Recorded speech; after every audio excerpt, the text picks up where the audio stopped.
Hello, this is 6 Minute English. I'm Neil. And I'm Georgina. Let me tell you a story, Georgina. Are you ready? Yes! Grandma had always warned me not to look into the mirror at midnight. There was something strange about that mirror, she said. How childish to believe silly stories. Later that night, I heard a noise. I woke up, dark and alone. A clock chimed midnight. The floorboards were creaking as I walked towards the mirror.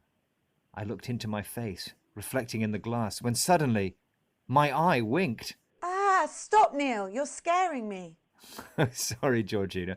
Okay, let's try another story.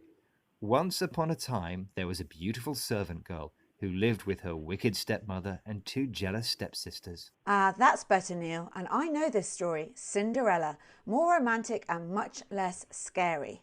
As you can see from Georgina's reaction, telling stories is a powerful way to connect and communicate with people, and the topic of this program. Stories help us make sense of the world, which is why we've been telling them to each other for millennia, and why some of the earliest folk tales, stories that parents have told and passed on to their children over many years, are still being told today. According to the novelist Sandra Newman and other academics, there are 7 classic plot lines which are constantly being recycled into new stories. They include rags to riches plots like Cinderella, Defeating the monster plots like Dracula, and other plots such as comedies, adventures, and tragedies.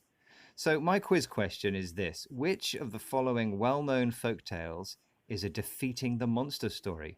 Is it A, Beowulf, B, Beauty and the Beast, or C, Goldilocks and the Three Bears?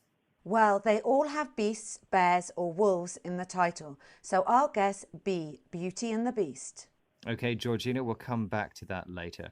It's interesting to ask how we can explain the lasting appeal of these classic plotlines.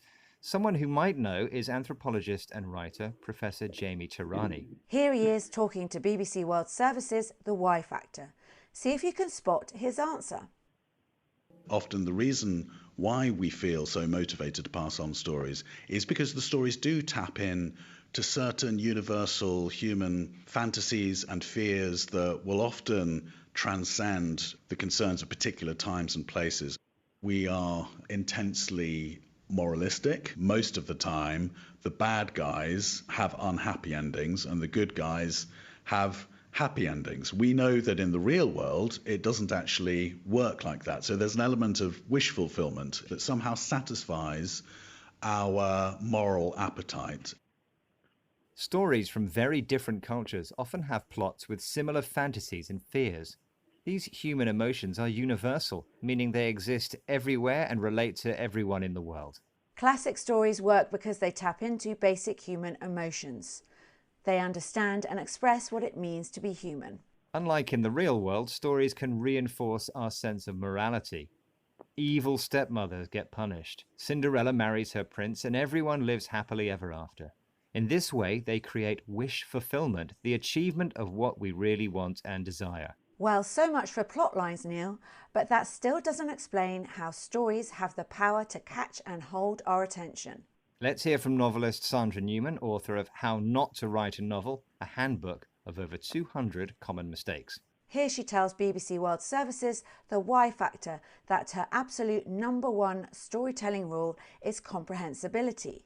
People need to understand your story.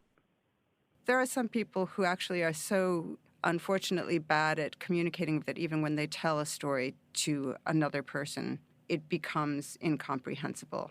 And gradually, as they stop making sense and ramble and digress and don't know where they're going, you see everybody not only lose interest, but become hostile. People become very frustrated when someone is not getting to the point. According to Sandra, the biggest mistake is incomprehensibility, or not understanding the plot, because the storyteller is rambling, talking in a confused way, going off the subject, or not making sense. When listeners give a story their time and attention, they want the storyteller to get to the point. Start talking about the most important and relevant information. But to cut a long story short, Georgina, it's time to return to the quiz question. Remember I asked you which famous folk tale had a defeating the monster plot? What did you say? I said the answer was B, Beauty and the Beast. Was I right? Your answer was... Oh, do get to the point, Neil. Wrong. In fact, the answer is A, Beowulf, an Old English epic about the hero Beowulf who defeats dragons and beasts. Well, Neil, there are two sides to every story, as the saying goes. So let's recap the vocabulary we've learned, starting with folk tales, popular stories that have been told and passed down over generations. Many folk tales contain universal ideas, ideas which exist everywhere in every age and culture. Stories tap into these ideas, meaning they understand, connect to, and express them. Wish fulfillment means the achievement or realization of things you really want and desire. A good storyteller will never ramble, talk in a confused way, often going off the subject or not making much sense. And instead, we'll get to the point. Start talking about what is most important and relevant. That's all we have time for, but remember to join us again soon for the inside story on trending English topics and vocabulary here at 6 Minute English. Bye for now. Goodbye.